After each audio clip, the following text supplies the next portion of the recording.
ನನ್ನ ನಿಮಿತ್ತ, for my sake. ನನ್ನ ನಿಮಿತ್ತ ಅಂದರೆ ನನ್ನ ವಾಕ್ಯದಲ್ಲಿ ನೀನು ನಂಬಿಕೆ ಇಟ್ಟಿದ್ರ ನಿಮಿತ್ತ. ಅಂದರೆ ಅದರ ಅರ್ಥ, ನನ್ನ ವಾಕ್ಯನ ನೀನು ವೆಲ್ಕಮ್ ಮಾಡಿದ್ರಿಂದ, ನನ್ನ ವಾಕ್ಯ ನೀನು ಅನುಸರಣೆ ಮಾಡಲಿಕ್ಕೆ ಹೆಜ್ಜೆ ಇಟ್ಟಿದ್ದರಿಂದ, ಒಡ ಹುಟ್ಟಿದವರೇ, ಕುಟುಂಬದವರೇ, ಜೀವನ ಸಂಗಾತಿನೇ, ಜನ್ಮ ಕೊಟ್ಟ ಅಪ್ಪ ಅಮ್ಮನೇ, ಅತ್ತೆ ಸೊಸೆನೇ ಶತ್ರುಗಳಾಗುವ ಸಾಧ್ಯತೆ ಇದೆ. ಯೇಸು ಹೇಳ್ತಾರೆ, ನಾನು ಲೋಕಕ್ಕೆ ನೀವು ಬಯಸುವ ಥರ ಒಂದು ಸಮಾಧಾನ ತರಲಿಕ್ಕಲ್ಲ ನಾನು ಬಂದಿದ್ದು, ಒಂದು ಸ್ವರ್ಗೀಯ ಸಮಾಧಾನ, ಶಾಶ್ವತವಾದ ಸಮಾಧಾನ ತರಲಿಕ್ಕೆ ನಾನು ಬಂದಿದ್ದು. ಬೆಂಕಿಯನ್ನು, ವಿಭಜನೆಯನ್ನು ತರಲಿಕ್ಕೆ ಬಂದಿದ್ದೀನಿ. ವಿಭಜನೆ ಹಾಗೇ ಆಗುತ್ತೆ. ಯಾವ ರೀತಿ ಅಂದರೆ, ಕಾಳು ಮತ್ತು ಹೊಟ್ಟು, ವಿಶ್ವಾಸಿಗಳು ಅವಿಶ್ವಾಸಿಗಳು, ದೇವರ ಮಕ್ಕಳು ಸೈತಾನನ ಮಕ್ಕಳು, ಲೋಕದ ಮಕ್ಕಳು, ಒಂದು ವಿಭಜನೆ ಹಾಗೇ ಆಗುತ್ತೆ. ಈ ವಿಭಜನೆ ಮಾಡೋದೇ ಖಡ್ಗ, ದೇವರ ವಾಕ್ಯ ಎಂಬ ಖಡ್ಗ. ಯಾವ ರೀತಿ ಖಡ್ಗದಲ್ಲಿ ಕತ್ತರಿಸಿದಾಗ ಅದು ಸಪ್ರೇಟ್ ಮಾಡುತ್ತೋ, ಅದೇ ರೀತಿ ಶುಭ ಸಂದೇಶ ಎಂಬ ಖಡ್ಗ, ದೇವರ ವಾಕ್ಯ ಎಂಬ ಖಡ್ಗ ಏನು ಮಾಡುತ್ತೆ, ಒಂದು ಕುಟುಂಬದೊಳಗಡೆ ಹೀಗೆ ಹಾದು ಹೋಗುವಾಗ ಕುಟುಂಬದಲ್ಲಿ ಸಪ್ರೇಷನ್ ಬರುತ್ತೆ. ಜೊಳ್ಳುಗಳು ಒಂದು ಕಡೆ ಹೋಗುತ್ತೆ, ಗಟ್ಟಿ ಕಾಳು ಒಂದು ಕಡೆ ಹೋಗುತ್ತೆ.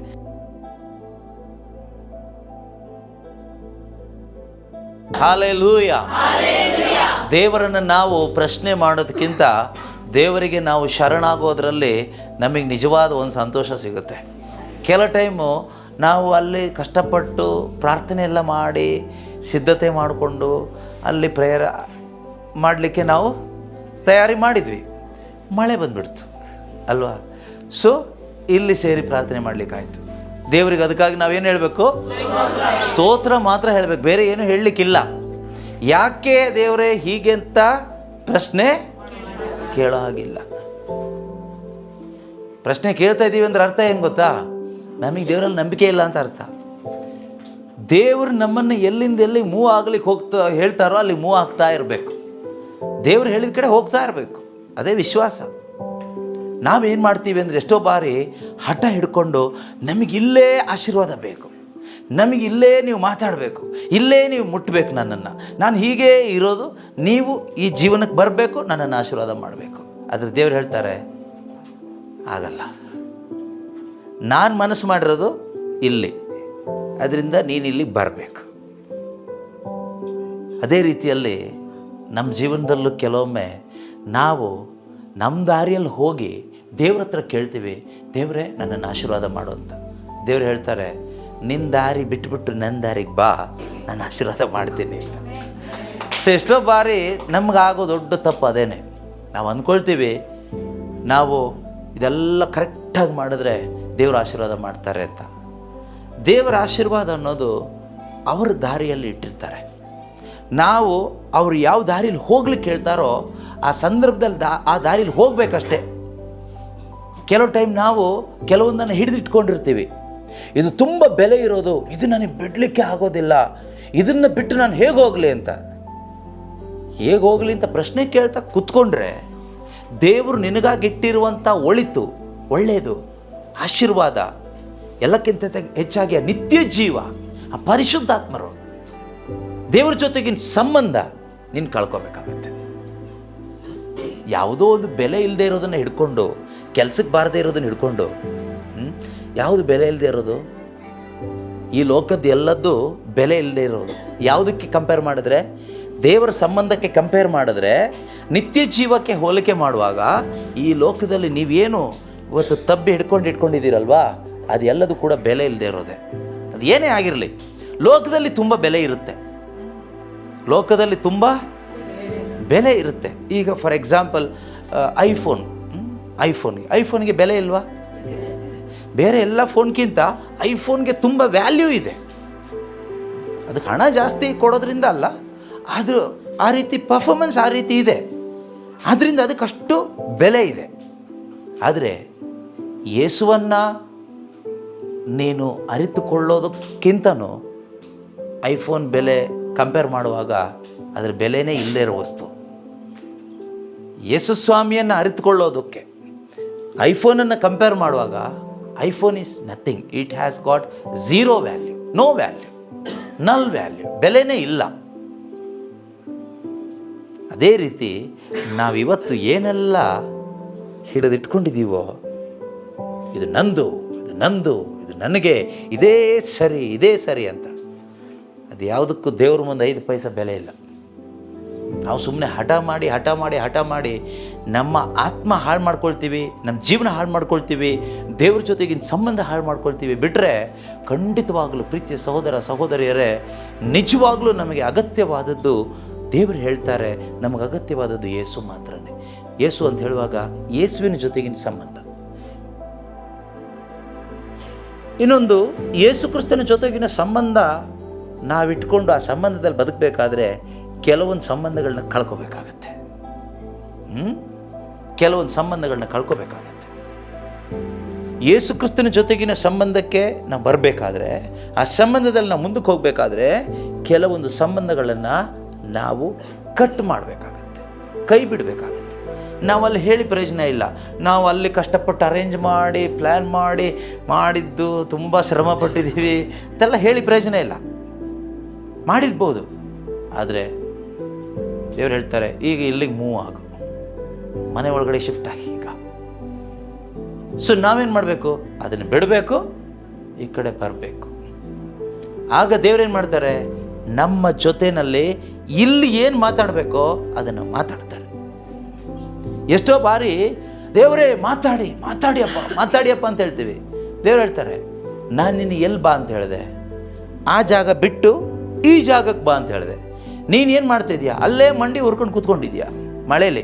ದೇವರೇ, ನಾನು ಮಳೆ ನೆನ್ಕೊಂಡು ಎಲ್ಲರೂ ಎತ್ಕೊಂಡು ಹೋದರು, ಆದರೆ ನಾನು ಮಾತ್ರ ಒಬ್ಬಳೆ ಮಂಡಿ ಊರಿ ಇಲ್ಲಿ ನಿಂತ್ಕೊಂಡಿದ್ದೀನಿ. ನನ್ನ ವಿಶ್ವಾಸ ನೋಡು ದೇವರೇ, ಬಾ ಮಾತಾಡು ನನ್ನ ಜೊತೆಗೆ. ದೇವ್ರು ಹೇಳ್ತಾರೆ, ನಾನು ನಿನ್ನ ಜೊತೆಗೆ ಮಾತಾಡೋದು ಇಲ್ಲಿ, ಅಲ್ಲಿ ಅಲ್ಲ ಅಂತ ಹೇಳ್ತಾರೆ. ಸೊ ದೇವರು ನಮ್ಮನ್ನು ಎಲ್ಲಿಂದ ಎಲ್ಲಿಗೆ ಶಿಫ್ಟ್ ಮೂವ್ ಆಗು ಅಂತ ಹೇಳ್ತಾರೋ, ಹೇಳೋದಂದ್ರೆ ಏನು? ನಮ್ಮ ಮನಸ್ಸಿಗೆ ಆಲೋಚನೆ ಕೊಡ್ತಾರೋ ನಾವು ಅದ್ರ ಪ್ರಕಾರ ಶಿಫ್ಟ್ ಆಗ್ತಾ ಇರಬೇಕು, ಮೂವ್ ಆಗ್ತಾ ಇರಬೇಕು. ಯಾರ ಪ್ರಕಾರ? ದೇವರ ಪ್ರಕಾರ. ದೇವರು ಏನು ಮಾತಾಡ್ತಾರಲ್ವ, ಏನು ಆಲೋಚನೆ ಕೊಡ್ತಾರಲ್ವ, ಅದ್ರ ಪ್ರಕಾರ ಮೂವ್ ಆಗ್ತಾ ಇರಬೇಕು. ಅಬ್ರಹಾಮನಿಗೆ ನೋಡಿ, ನಮ್ಮ ವಿಶ್ವಾಸದ ತಂದೆ ಅಬ್ರಹಾಮ ಅಲ್ವಾ? ಅಬ್ರಹಾಮನಿಗೆ ದೇವರು ಹೇಳ್ತಾರೆ, ನೀನು ಇಲ್ಲಿಂದ ಮೂವ್ ಆಗು, ನಾನು ನಿನ್ನನ್ನು ಆಶೀರ್ವದಿಸಿ ದೊಡ್ಡ ಜನಾಂಗವನ್ನಾಗಿ ಮಾಡ್ತೇನೆ ಅಂತ. ಅಬ್ರಹಾಮ, ಇಲ್ಲೇ ನಾನು ಹುಟ್ಟಿದ್ದಿಲ್ಲೇ, ನಾನು ಬೆಳೆದಿದ್ದಿಲ್ಲೇ, ನಾನು ಅದರಿಂದ ಮದುವೆ ಆಗಿದ್ದು ಇಲ್ಲೇ, ಎಲ್ಲ ನಮ್ಮ ಸ್ವಂತದವ್ರು ಇರೋದು ಇಲ್ಲೇ, ನಮ್ಮ ಆಸ್ತಿ ಪಾಸ್ತಿ ಇರೋದು ಇಲ್ಲೇ, ಅದರಿಂದ ಈಗ ವಯಸ್ಸು ಬೇರೆ ಆಗಿದೆ, 75 ವರ್ಷ ವಯಸ್ಸು ನನಗೆ, ಅದರಿಂದ ನಾನು ಇಲ್ಲೇ ಇರ್ತೀನಿ ದೇವರೇ, ಅದೇನಾದರೂ ಆಶೀರ್ವಾದ ಮಾಡೋದಾದರೆ ಇಲ್ಲೇ ಮಾಡಿಬಿಡಿ, ಏನೇನು ಮಾಡಬೇಕೋ ಹೇಳಿ ಎಲ್ಲ ಮಾಡಿಬಿಡ್ತೀನಿ, ಎಲ್ಲ ಅರೇಂಜ್ಮೆಂಟ್ಸು ಮಾಡಿಬಿಡ್ತೀನಿ, ಆಶೀರ್ವಾದ ಇಲ್ಲೇ ಮಾಡಿಬಿಡಿ ಅಂತ ಅಬ್ರಹಾಮ ಹೇಳಿದ್ದಿದ್ದರೆ, ಅವನು ಹೇಳಲಿಲ್ಲ. ಯಾಕೆ ಹೇಳಲಿಲ್ಲ ಅಂದರೆ ಅಬ್ರಹಾಮನಿಗೆ ವಿಶ್ವಾಸ ಇತ್ತು. ಅಬ್ರಹಾಮನಿಗೇನಿತ್ತು? ವಿಶ್ವಾಸ ಇತ್ತು. ನಮಗೆ ವಿಶ್ವಾಸ ಇದ್ದರೆ ನಾವು ದೇವರನ್ನ ಕ್ವಶನ್ ಕೇಳೋದೇ ಇಲ್ಲ, ನಾವು ದೇವ್ರ ಹತ್ರ ವಾದ ಮಾಡೋದಿಲ್ಲ, ದೇವ್ರ ಮೇಲೆ ಬೇಜಾರು ಮಾಡ್ಕೊಳ್ಳೋದಿಲ್ಲ. ನಾವೇನು ಮಾಡ್ತೀವಿ ಅಂದರೆ ದೇವರ ಮಾತನ್ನು ಬಹಳ ಸೀರಿಯಸ್ ಆಗಿ ತಗೊಳ್ತೀವಿ. ದೇವ್ರ ಮಾತನ್ನು ಬೇರೆ ಎಲ್ಲರ ಮಾತಿಗಿಂತನೂ ಭಾಳ ಸೀರಿಯಸ್ ಆಗಿ ತಗೊಳ್ತೀವಿ. ಇವತ್ತು ನಾವು ಸೀರಿಯಸ್ ಆಗಿ ತಗೊಳ್ಳೋದು ಯಾರ ಮಾತು ಗೊತ್ತಾ? ಮಂತ್ರವಾದಿಗಳ ಮಾತನ್ನ ಭಾಳ ಸೀರಿಯಸ್ ಆಗಿ ತಗೊಳ್ತೀವಿ. ಯಾರಾದರೂ ಡಾಕ್ಟ್ರ್ ಏನಾದರೂ ಹೇಳಿದರೆ ಅದನ್ನು ಸೀರಿಯಸ್ ಆಗಿ ತಗೊಳ್ತೀವಿ. ಲಾಯರ್ ಏನಾದರೂ ಹೇಳಿದರೆ ಸೀರಿಯಸ್ ಆಗಿ ತಗೊಳ್ತೀವಿ. ಇನ್ನು ಅಕ್ಕಪಕ್ಕದ ಮನೆಯವರು ಏನಾದರೂ ಹೇಳಿದ್ರೆ ಅದನ್ನು ಭಾಳ ಸೀರಿಯಸ್ ಆಗಿ ತಗೊಂಡು ಅವ್ರ ಮೇಲೆ ಗಲಾಟೆಗೆ ಹೋಗ್ಬಿಡ್ತೀವಿ.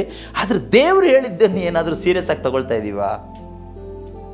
ಮತ್ತು ನಾವು ಹೇಳ್ಕೊಳ್ಳೋದು ನಾವು ದೇವ್ರ ಮಕ್ಕಳು, ನಾವು ದೇವ್ರ ಜನ, ನಾವು ದೇವ್ರ ಮಕ್ಕಳು, ನಾವು ದೇವ್ರ ಜನ, ನಾವು ವಿಶ್ವಾಸಿಗಳು, ನಾವು ಕ್ರೈಸ್ತರು, ಇದನ್ನೆಲ್ಲ ನಾವು ಹೇಳ್ಕೊಳ್ತೀವಿ.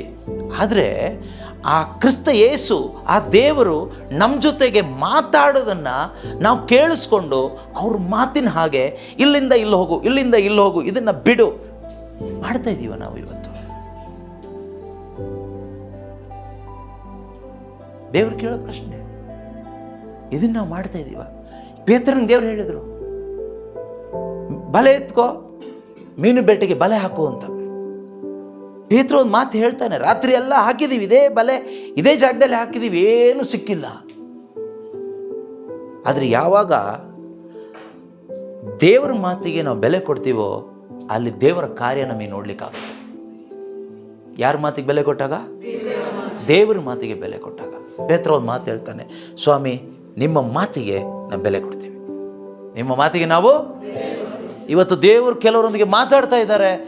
ನೀನಿವತ್ತು ದೇವರ ಮಾತಿಗೆ ಬೆಲೆ ಕೊಡೋದಾದರೆ ಖಂಡಿತವಾಗಲೂ ದೇವರು ನಿನ್ನ ಜೀವನದಲ್ಲಿ ಕಾರ್ಯ ಮಾಡೋದನ್ನು ನಿನಗೆ ನೋಡಲಿಕ್ಕಾಗುತ್ತೆ. ಅದಲ್ಲದೆ ಸುಮ್ಮನೆ ಏನೋ ಒಂದು ಪ್ರಾರ್ಥನೆ ಮಾಡಿದರು, ಬಂದರು, ಕೈ ತಟ್ಟಿದ್ರು, ಹಾಡಿದರು, ಸೌಂಡ್ ಆಯಿತು, ಮಳೆ ಬಂತು, ಇಳಿಸಿದ್ರು, ಇಲ್ಲಿ ಬಂದರು, ಇಲ್ಲೂ ಏನೋ ಒಂದು ಸ್ವಲ್ಪ ಹೇಳಿದರು, ಹಾಡಿದ್ವಿ, ಹೋದ್ವಿ, ಊಟ ಮಾಡಿದ್ವಿ, ಇಷ್ಟಕ್ಕೆ ನೀವು ಹೋದರೆ ನೀವು ಬಂದಿದ್ದು ವೇಸ್ಟು, ಎಲ್ಲ ವೇಸ್ಟೇ ಆಗೋಗುತ್ತೆ, ಏನು ಪ್ರಯೋಜನ ಇಲ್ಲ. ಇಲ್ಲಿನ ಸೇರಿದ ಮುಖ್ಯ ಉದ್ದೇಶ ಏನು? ಮುಖ್ಯ ಉದ್ದೇಶ ದೇವ್ರ ಸ್ವರ ಕೇಳಿಸ್ಕೋಬೇಕು. ದೇವರು ನನ್ನೊಂದಿಗೆ ಏನೋ ಹೇಳಲಿಕ್ಕೆ ಬಯಸ್ತಾ ಇದ್ದಾರೆ. ಅದಕ್ಕೆ ಎಲ್ಲಿಂದಾನೋ ಇದ್ದ ನನ್ನನ್ನು ಇಲ್ಲಿ ಕರ್ಕೊಂಡು ಬಂದಿದ್ದಾರೆ. ಈ ಬೆಟ್ಟದ ತಪ್ಪಿಲ್ಲಲ್ಲೋ ಎಲ್ಲೋ ಕರ್ಕೊಂಡು ಬಂದಿದ್ದಾರೆ. ಸೆಂಟ್ರಲ್ ಮಳೆ ಬರ್ಸಿದ್ರು ದೇವರು. ಆದರೆ ಪ್ರೀತಿಯ ಸಹೋದರ ಸಹೋದರಿಯರೇ, ದೇವರು ನಮ್ಮೊಬ್ಬೊಬ್ಬರೊಂದಿಗೂ ಮಾತಾಡ್ತಾ ಇದ್ದಾರೆ. ಈಗಲೂ ಮಾತಾಡ್ತಾ ಇದ್ದಾರೆ. ನಿಮ್ಮ ಮೈಂಡಲ್ಲೂ ಮಾತಾಡ್ತಾ ಇದ್ದಾರೆ. ಒಂದೊಂದು ವಾಕ್ಯದ ಮುಖಾಂತರನೂ ದೇವರು ಕೆಲವರೊಂದಿಗೆ ವೈಯಕ್ತಿಕವಾಗಿ ಮಾತಾಡ್ತಾ ಇದ್ದಾರೆ.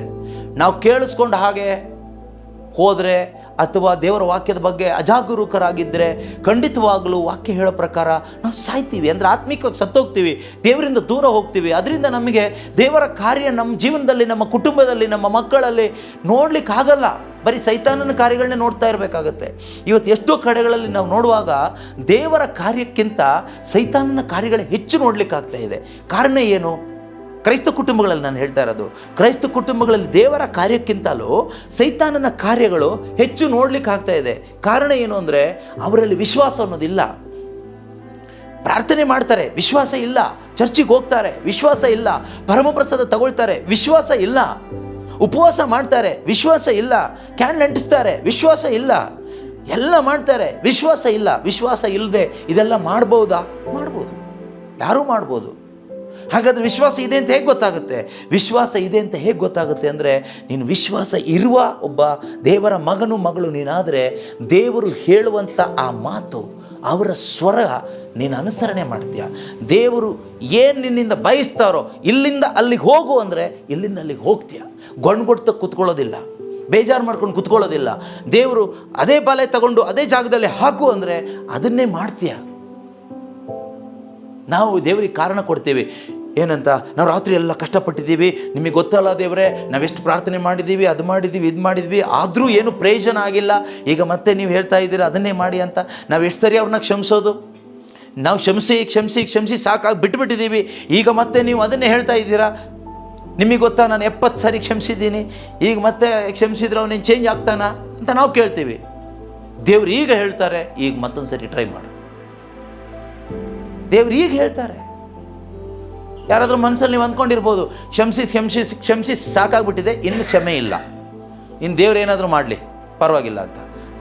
ಆ ರೀತಿ ಆಲೋಚನೆ ಮಾಡ್ತಾ ಇರೋರಿಗೆ ದೇವರು ಈಗ ಹೇಳ್ತಾ ಇದ್ದಾರೆ, ನೀನು ಈ ಸರಿ ಕ್ಷಮಿಸು, ನೀನು ಈ ಸರಿ ಕ್ಷಮಿಸಿ ನೋಡು. ಇಷ್ಟು ಸರಿ ನೀನು ಕ್ಷಮಿಸಿಲ್ಲ ಅಂತ ನಾನು ಹೇಳೋದಿಲ್ಲ. ಕ್ಷಮಿಸಿದ್ಯಾ, ಏನು ಪ್ರಯೋಜನ ಆಗದೆ ಇರ್ಬೋದು, ರಾತ್ರಿ ಎಲ್ಲ ಬಾಲೆ ಹಾಕಿದ್ಯಾ, ಒಂದು ಮೀನು ಸಿಗದೆ ಇರ್ಬೋದು, ಓಕೆ. ಆದರೆ ಈಗ ನಾನು ಹೇಳ್ತಾ ಇದ್ದೀನಿ, ಇನ್ನೊಂದು ಸರಿ ಹಾಕು. ಕೆಲವು ಟೈಮ್ ನೀವು ಹೇಳ್ಬೋದು, ಇದು ಕ್ಷಮಿಸುವಂಥ ಸಮಯನೇ ಅಲ್ಲ.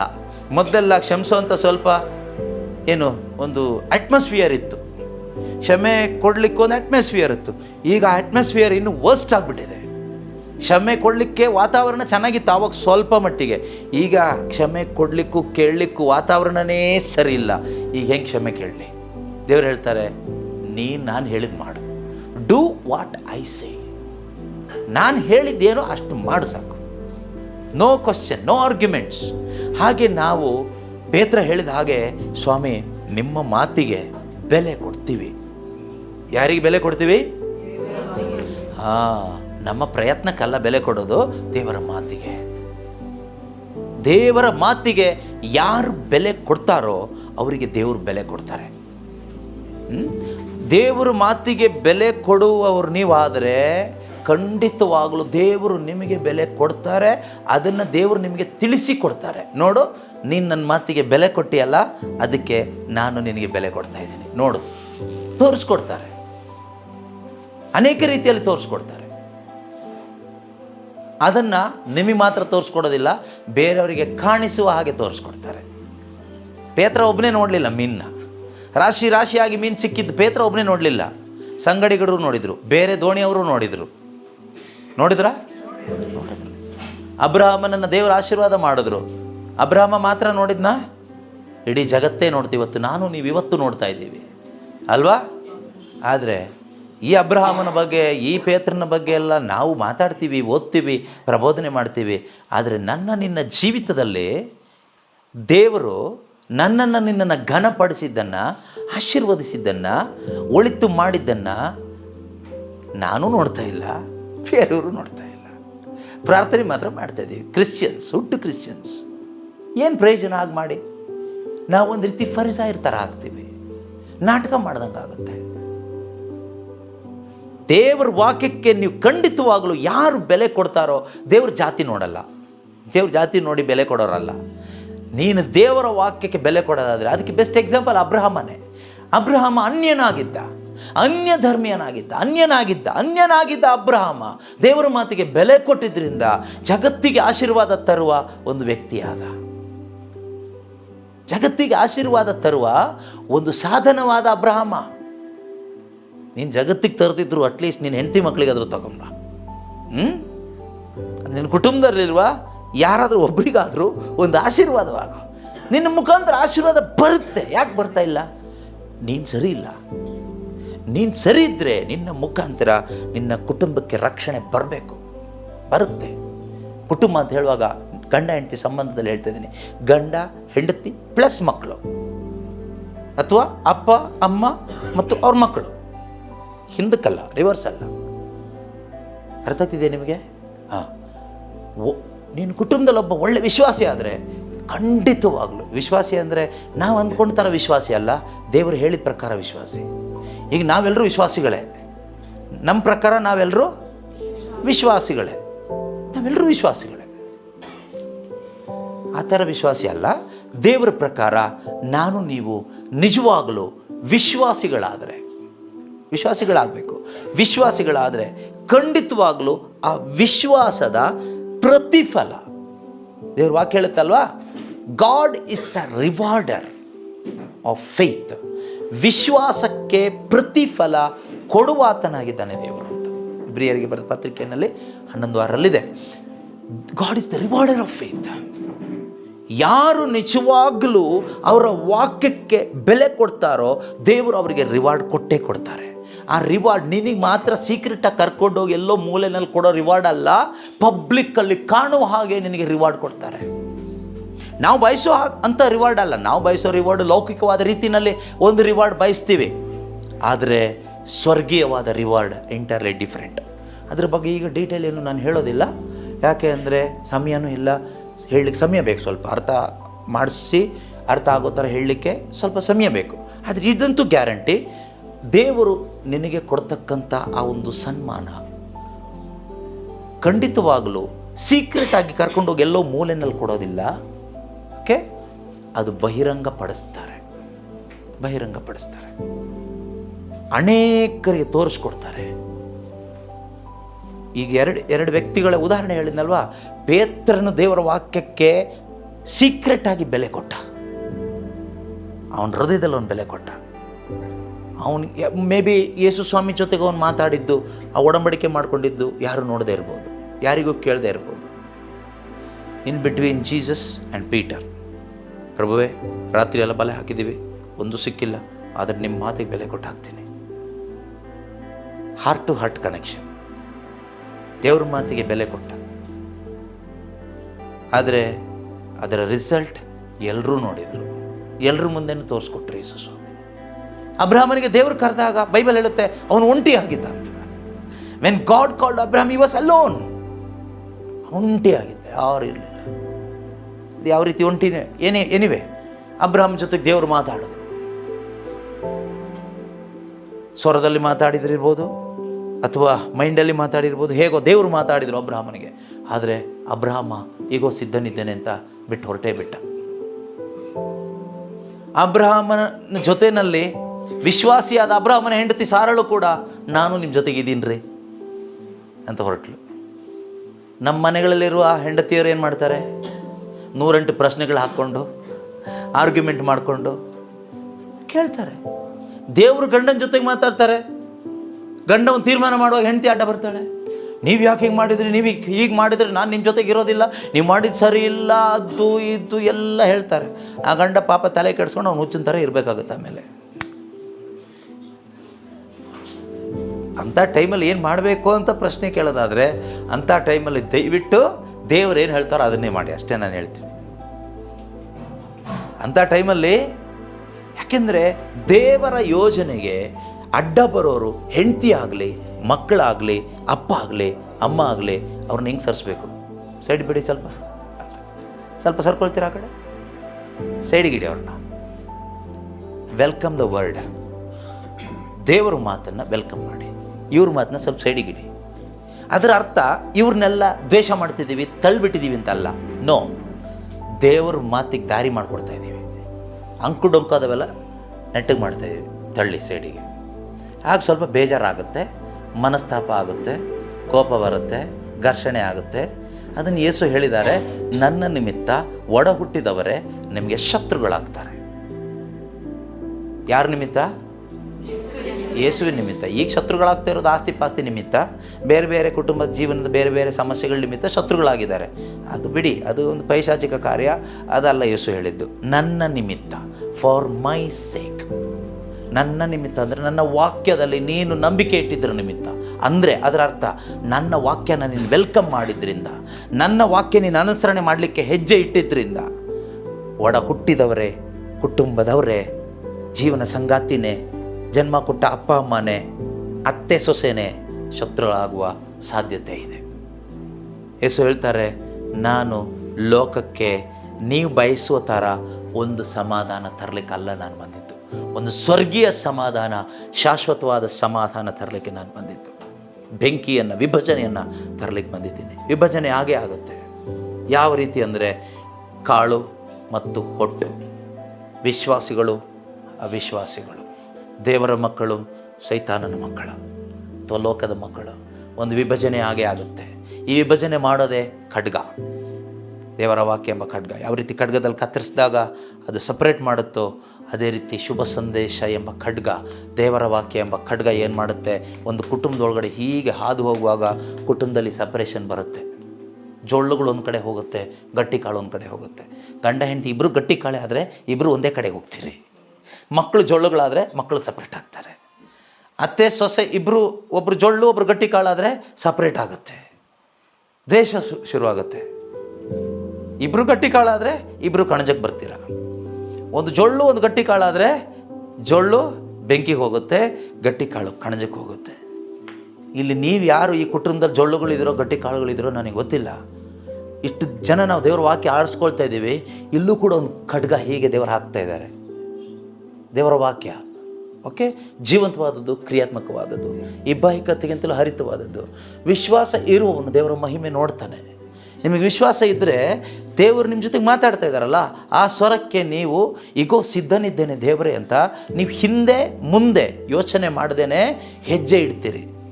ಹಿಂದಿಂದು ಯೋಚನೆ ಮಾಡಲ್ಲ, ಮುಂದಿಂದು ಯೋಚನೆ ಮಾಡೋದಿಲ್ಲ, ಹೆಜ್ಜೆ ಇಡ್ತೀರಿ. That is faith. ಜೊಳ್ಳುಗಳೇನು ಗೊತ್ತಾ, ಲೌಕಿಕವಾಗಿ ಚಿಂತೆ ಮಾಡ್ತಾರೆ, ಲೋಕದ ಲೆಕ್ಕಾಚಾರ ತಗೊಂಡು ಬರ್ತಾರೆ.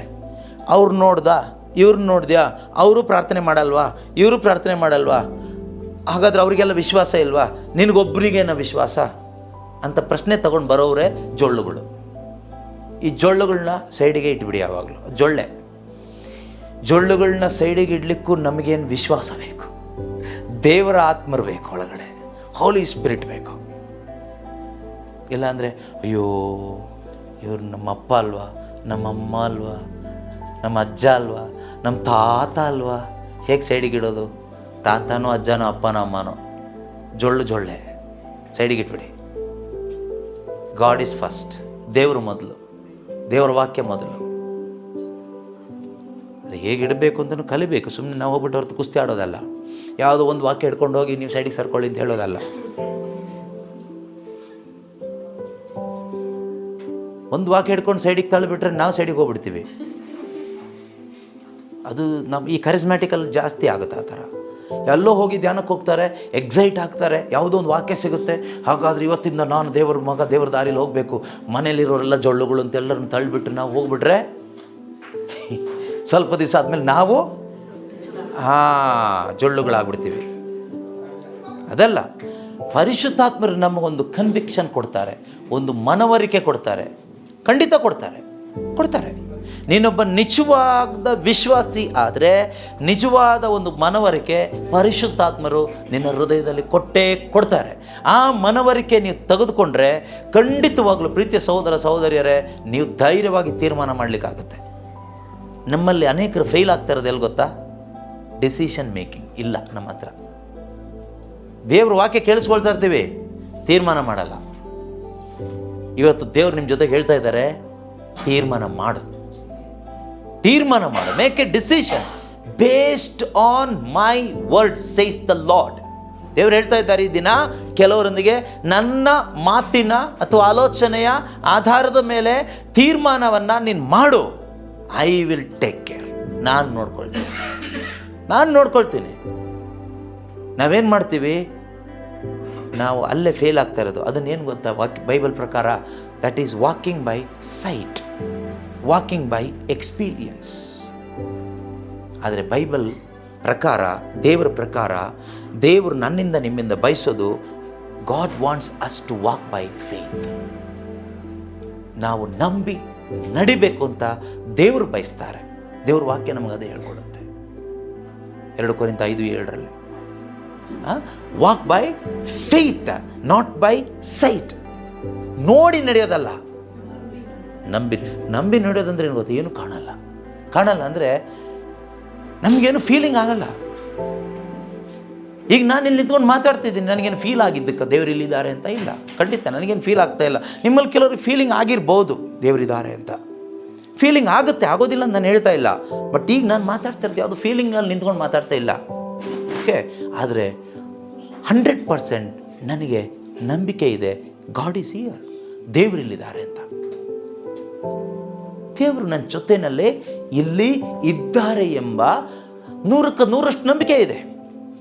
ನೀವು ಕೇಳ್ಬೋದು, ನೀವು ಈಗ ಸಪೋಸ್ ನೀವೇನಾದರೂ ಒಬ್ಬ ಮನುಷ್ಯ ಹೀಗೆ ಎದ್ದು ಬಂದುಬಿಟ್ಟು ನನ್ನ ಕಪಾಳಕ್ಕೆ ಹೊಡೆದು ನಾನು ಇಲ್ಲಿ ಕೆಳಗೆ ಬಿದ್ದೆ, ಆಮೇಲೆ ನೀವು ಪ್ರಶ್ನೆ ಕೇಳ್ಬೋದು, ನೀನು ಹೇಳಿದೆಯಲ್ಲ ದೇವರು ಇಲ್ಲಿದ್ದಾರೆ ಅಂತ, ನಿನಗೆ ನಂಬಿಕೆ ಇದೆ ಅಂತ, ಮತ್ತೀಗ ತೋರಿಸು, ನಿನಗೆ ಕಪಾಳ ಹೊಡಿಲಿಕ್ಕೆ ದೇವ್ರು ಯಾಕೆ ಬಿಟ್ರು, ಕೆಳಗೆ ಬೀಳಲಿಕ್ಕೆ ದೇವ್ರು ಯಾಕೆ ಬಿಟ್ರು ಅಂತ ಪ್ರಶ್ನೆ ಕೇಳ್ಬೋದು. ಆದರೆ ಪ್ರಶ್ನೆಗೆ ಉತ್ತರ ನನ್ನ ಹತ್ರ ಇರುತ್ತೆ, ಅವ್ರಿಗೆ ಸಿಗೋದಿಲ್ಲ. ನನ್ನ ಹತ್ರ ಉತ್ತರ ಏನಿರುತ್ತೆ ಗೊತ್ತಾ? ದೇವರು ಯಾವಾಗಲೂ ನನ್ನ ಸಂಗಡ ಇದ್ದಾರೆ. ನಿಂತ್ಕೊಂಡು ಮಾತಾಡುವಾಗಲೂ ದೇವ್ರು ನನ್ನ ಜೊತೆಗಿದ್ದಾರೆ, ಕಪಾಳ ಕೇಟು ಬಿದ್ದಾಗಲೂ ದೇವ್ರು ನನ್ನ ಜೊತೆಗಿದ್ದಾರೆ, ಕೆಳಗೆ ಬಿದ್ದಾಗಲೂ ದೇವ್ರು ನನ್ನ ಜೊತೆಗೆ ಇದ್ದಾರೆ. ದೇವ್ರು ನನ್ನ ಕೈ ಬಿಟ್ಟಿಲ್ಲ. ಉತ್ತರ ನನ್ನ ಹತ್ರ ಇರುತ್ತೆ. ಬಟ್ ಅವ್ರು ಎಕ್ಸ್ಪೆಕ್ಟ್ ಮಾಡೋ ಉತ್ತರ ಬೇರೆ ಥರ. ಯಾಕೆಂದರೆ ಪ್ರತಿಯೊಬ್ಬರ ಮೈಂಡಲ್ಲೂ ಕೂಡ ದೇವ್ರ ಬಗ್ಗೆ ಕಲ್ಪನೆ ಅನ್ನೋದೊಂದು ಇರುತ್ತೆ. ದೇವ್ರು ಹೇಗೆ ಅಂದರೆ ಹಲ್ಲೆಲೂಯಾ ಹಲ್ಲೆಲೂಯಾ ಹಲ್ಲೆಲೂಯಾ ಹೇಳಿದ ತಕ್ಷಣ ಫ್ಯಾನ್ ಕೆಳಗಡೆ ಬಿದ್ದುಬಿಡಬೇಕು, ಅಂದರೆ ಆಶೀರ್ವಾದ ಬಂದುಬಿಡಬೇಕು. ಅದೇ ದೇವರು. ಇಲ್ಲ ಅಂದರೆ ಅದೇನು ದೇವರು? ಅಲ್ಲೇ ನೀನು ಫೇಲ್ ಆಗಿ ಹೋಗ್ತಾ ಇರೋದು. ನೀನು ನಿಂತ್ಕೊಂಡಾಗಲೂ ದೇವ್ರು ನಿನ್ನ ಜೊತೆಗಿದ್ದಾರೆ, ಏಟು ತಿಂದಾಗಲೂ ದೇವ್ರು ನಿನ್ನ ಜೊತೆಗಿದ್ದಾರೆ, ನೀನು ಕೆಳಗೆ ಬಿದ್ದಾಗಲೂ ದೇವ್ರು ನಿನ್ನ ಜೊತೆಗಿದ್ದಾರೆ, ನೀನು ಕೆಳಗೆ ಬಿದ್ದು ಸತ್ತಾಗಲೂ ದೇವ್ರು ನಿನ್ನ ಜೊತೆಗಿದ್ದಾರೆ. ದೇವರು ನಿನ್ನ ಜೊತೆಗೆ ಇದ್ದಿದ್ದರಿಂದ ಸತ್ರು ನೀನು ಜೀವಂತವಾಗಿರ್ತೀಯ. ಅದೇ ಯೇಸು ಸ್ವಾಮಿ ಹೇಳಿದ್ದು, ನನ್ನಲ್ಲಿ ವಿಶ್ವಾಸ ಇಟ್ಟವನು ಸಾವಿಗೀಡಾದರೂ ಜೀವಿಸ್ತಾನೆ, ವಿಶ್ವಾಸ ಇಡದವನು ಅವನು ಜೀವಂತವಾಗಿದ್ದರೂ ಸತ್ತಂಗೇನೆ. ಹೊಡೆದವನು ಕೇಳ್ತಾನೆ ಎಲ್ಲೋ ನಿನ್ನ ದೇವರು ಅಂತ. ಅವನಿಗೆ ತೋರಿಸ್ಕೊಡ್ಲಿಕ್ಕೆ ನನಗೇನಿದೆ? He is dead person. ಅವನು ಆಲ್ರೆಡಿ ಸತ್ತಿದ್ದಾನೆ, ಆತ್ಮದಲ್ಲಿ ಜೀವ ಇಲ್ಲ, ವಿಶ್ವಾಸನೇ ಇಲ್ಲ. ದೇವರನ್ನ ಪರೀಕ್ಷಿಸುವಂಥವನು. ಅವನಿಗೆ ದೇವ್ರನ್ನ ತೋರಿಸ್ಕೊಡ್ಲಿಕ್ಕೆ ಆಗೋದಿಲ್ಲ. ಬಟ್ ದೇವರು ಅವನಿಗೆ ಕಾಣಲ್ವಾ ಕೇಳಿದರೆ ಕಾಣ್ತಾರೆ. ಯಾವಾಗ ಗೊತ್ತಾ? ಅವನು ಮಾನಸಾಂತರ ಪಡೋದಾದರೆ, ಅವನು ಪಾಪವನ್ನು ಒಪ್ಕೊಂಡು ದೇವ್ರ ಕಡೆಗೆ ತಿರುಗುವಾಗ, ಸಾರಿ ಅಂತ ಹೇಳುವಾಗ ದೇವ್ರು ತೋರಿಸ್ಕೊಡ್ತಾರೆ, ಅವನ ಕಣ್ಣು ಓಪನ್ ಮಾಡ್ತಾರೆ, ನೋಡಿ ನಾನಿದ್ದೀನಿ ಅಂತ. ನಾವೆಷ್ಟೋ ಬಾರಿ ಅಲ್ಲೇ ಫೇಲ್ ಆಗ್ತಾ ಇರೋದು, ನಾವು ನೋಡಿ ನಡೀತಾ ಇದ್ದೀವಿ. ಅದರಿಂದ ಇವತ್ತಿಂದ ನಾವು ಪ್ರಾಕ್ಟೀಸ್ ಮಾಡಬೇಕು. ಇದು ಒಂದೇ ದಿನಕ್ಕೆ ಆಗೋದಿಲ್ಲ. We need to practice to walk by faith. ಇದು ಪ್ರಾಕ್ಟೀಸ್ ಮಾಡಿದ್ರೆ ಮಾತ್ರನೇ ಬರೋದು. ಕೆಲವೊಂದು ನ್ಯಾಚುರಲ್ ಆಗಿ ಬರುತ್ತೆ, ಕೆಲವೊಂದು ಪ್ರಾಕ್ಟೀಸ್ ಮಾಡಿದ್ರೆ ಮಾತ್ರನೇ ಬರುತ್ತೆ. ಈಗ ಉದಾಹರಣೆ, ಡ್ರೈವಿಂಗ್ ಮಾಡಲಿಕ್ಕೆ ಹುಟ್ಟಿದ ಮಗುಗೆ ಅಥವಾ ಹಾಗೆ ಬೆಳೆದ ತಕ್ಷಣ, ಕಾಲೇಜಿಗೆ ಹೋದ ತಕ್ಷಣ, ಡಿಗ್ರಿ ಮಾಡಿದ ತಕ್ಷಣ ಡ್ರೈವಿಂಗ್ ಮಾಡೋಕ್ಕೆ ಬರಲ್ಲ. ಡ್ರೈವಿಂಗ್ ಕಲಿಬೇಕು, ಕಲಿತು ಪ್ರಾಕ್ಟೀಸ್ ಮಾಡಬೇಕು, ಆವಾಗ ಮಾತ್ರ ಬರುತ್ತೆ. ಕೆಲವೊಂದು ನ್ಯಾಚುರಲ್ಲಾಗಿ ಬರುತ್ತೆ. ಮಾತಾಡಲಿಕ್ಕೆ ಪ್ರಾಕ್ಟೀಸ್ ಏನು ದೊಡ್ಡದು, ಎಲ್ಲೂ ಹೋಗಿ ಟ್ರೈನಿಂಗ್ ತಗೊಳ್ಳೋದು ಬೇಕಾಗಿಲ್ಲ. ಅದು ಕುಟುಂಬದಲ್ಲಿ ಹೀಗೆ ಬೆಳೀತಾನೆ ಮಾತಾಡ್ಲಿಕ್ಕೆ ಬರುತ್ತೆ. ಕೋಪ ಮಾಡ್ಕೊಳ್ಳಿಕ್ಕೆ ಯಾರಾದರೂ ಪ್ರಾಕ್ಟೀಸ್ ಮಾಡ್ತೀರಾ? ಬೇಜಾರು ಮಾಡ್ಕೊಳ್ಳಿಕ್ಕೆ ಯಾರಾದರೂ ಮಗುಗೆ ಪ್ರಾಕ್ಟೀಸ್ ಕೊಡ್ತೀರಾ? ಹಠ ಮಾಡಲಿಕ್ಕೆ ಎಷ್ಟು ಜನ ಪೇರೆಂಟ್ಸ್ ನಿಮ್ಮ ಮಕ್ಳಿಗೆ ಟ್ರೈನಿಂಗ್ ಕೊಡ್ತೀರಾ? ಅದು ಸ್ವಾಭಾವಿಕವಾಗಿ ಬಂದುಬಿಡುತ್ತೆ. ಅದಕ್ಕೆಲ್ಲ ಪ್ರಾಕ್ಟೀಸ್ ಬೇಕಾಗಿಲ್ಲ. ಆದರೆ ಕ್ಷಮೆ ಕೊಡೋದು, ನಿಮಗಿರೋದನ್ನು ಪರರೊಂದಿಗೆ ಹಂಚ್ಕೊಳ್ಳೋದು, ಅಪ್ಪ ಅಮ್ಮ ಹೇಳ್ಕೊಡ್ತಾರೆ, ಎಲ್ಲರ ಜೊತೆಗೆ ಹಂಚ್ಕೋಬೇಕಾಯ್ತಾ? ನಮ್ಮ ಅಪ್ಪ ಅಮ್ಮ ಹೇಳ್ಕೊಡೋದು ಹಾಗಲ್ಲ, ಯಾರಿಗೂ ಕೊಡಬೇಡ ಆಯಿತಾ, ಯಾರಿಗೂ ತೋರಿಸ್ದಿದ್ದಂಗೆ ಒಬ್ಬನೇ ತಿನ್ಕೊಂಡು ಬಂದುಬಿಡು.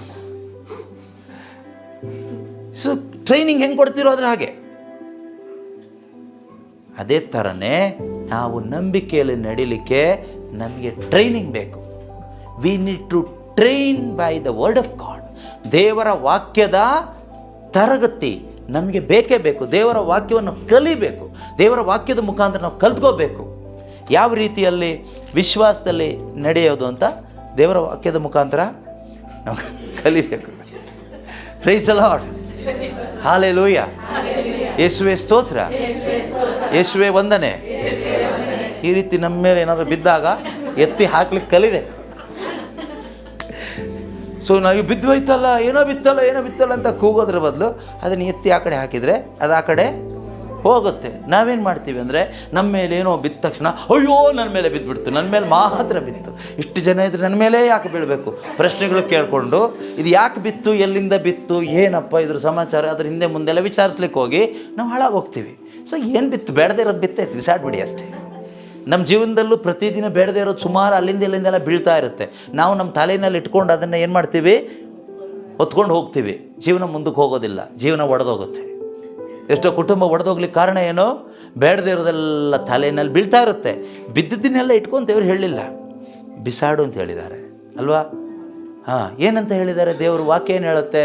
ನಿಮ್ಮ ಮೇಲೆ ಅಂಟಿಕೊಂಡಿರೋ ಪಾಪವನ್ನು, ನಿಮ್ಮ ಮೇಲಿರುವ ಭಾರವನ್ನು ತೆಗೆದು ಇತ್ತು ಸೈಡಿಗೆ ಬಿಸಾಡಿ ನಿಮಗಾಗಿ ನೇಮಿಸಿರುವ ವಿಶ್ವಾಸದ ಓಟದಲ್ಲಿ ಓಡ್ತಾ ಹೋಗಿ ಅಂತ.